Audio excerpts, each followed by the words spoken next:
अब ज़हीर की तबीयत काफ़ी ज़्यादा ख़राब रहने लग चुकी है और वो आए दिन बीमार ही हुआ रहता है, जिसको देख के समीना भी काफ़ी परेशान है और वो अपने बेटे से कहती है कि बेटा तुम अपने बाप का साथ देना शुरू कर दो, क्योंकि मुझे ऐसा लग रहा है कि यहाँ पर सारे ही उसके दुश्मन इकट्ठे हुए हैं, इसके अलावा और कुछ भी नहीं है। एक तुम ही हो उनका वाहिद सहारा जो उसका साथ दे सकते हो और सारे घर को संभाल सकते हो। जिसको सुनकर आप देखेंगे कि वो कहता है कि आखिर मैं इतनी सी उम्र में कैसे उनका साथ दे सकता हूँ, लेकिन समीना उसको समझाने की कोशिश करती है। खैर आप देखेंगे कि समीना ज़हीर को कहती ज़हीर समीना से कहता है कि जाओ जाकर फ़ाकिर को बुला के लाओ। जैसे ही फ़ाकिर को वो बुलाता है तो उसको कहता है कि बेटा मेरी ज़िंदगी का अब कोई चांस बाकी नहीं रहा, बहुत जल्द मुझे ऐसा लग रहा है कि मेरा दिवाला निकलने वाला है, इसलिए बेहतर यही है कि तुम अपने घर को संभालो, अपनी माँ को, अपनी बीवी को, अपने से जुड़े हर रिश्ते को तुम्हें संभालना होगा। बस ये चीज़ मैं तुमसे कहना चाह रहा हूँ। आगे से फ़ाकिर बड़ा हैरान होता और कहता है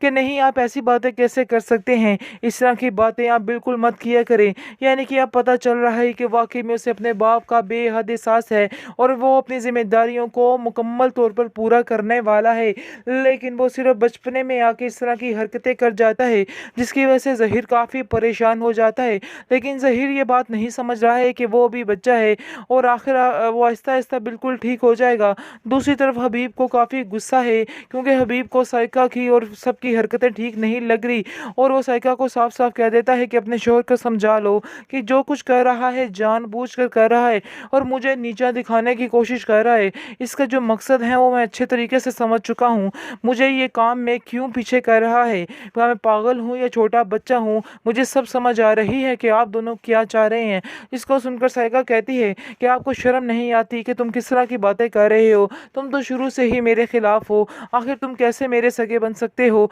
तुम मेरे शोहर पर इस तरह इल्ज़ाम नहीं लगा सकते। ये बात अब ज़हीर भाई के सामने ही होगी और वही आप लोगों को सेट करेंगे। लेकिन आप देखेंगे कि हबीब मना कर देता है और कहता है कि कोई ऐसी बात ज़हीर भाई के सामने ना की जाए जिससे उनकी तबीयत ख़राब हो जाए। बेहतर यही है कि बिल्कुल खामोशी का मुज़ाहरा करो और ख़बरदार कोई इस तरह की बात की, तुम जानती हो आगे उनकी तबीयत कितनी ख़राब रहती है, तुम्हें बिल्कुल भी इन बातों का एहसास नहीं है और तुम अपनी ही मर्ज़ी में मगन हो, तुम्हें बिल्कुल शर्म नहीं आती है कि तुम क्या कर रही हो, तुम्हें ऐसा नहीं करना चाहिए। आखिर वो तुम्हारा भाई है और तुमसे इतना प्यार करता है और आज तक उसने तुम्हारा कितना साथ दिया है, लेकिन शायद तुम्हें किसी बात की कोई कदर है ही नहीं और तुम सिर्फ और सिर्फ अपना और अपने बच्चों का ही सोच रही हो, इसके अलावा और कुछ भी नहीं। अपने इर्द गिर्द भी देखो, तुम्हारे इर्द गिर्द भी लोग हैं जिन्हें ज़रूरत है उनकी, एक तुम ही नहीं हो कि तुम्हारे ऊपर ही हर चीज़ को निसार करते जाएं और सारा कुछ तुम्हें ही देते जाएं। साइका को काफ़ी ज़्यादा गुस्सा आता है और माँ को कहती है देख लें ये लोग क्या हाल कर रहे हैं मेरा।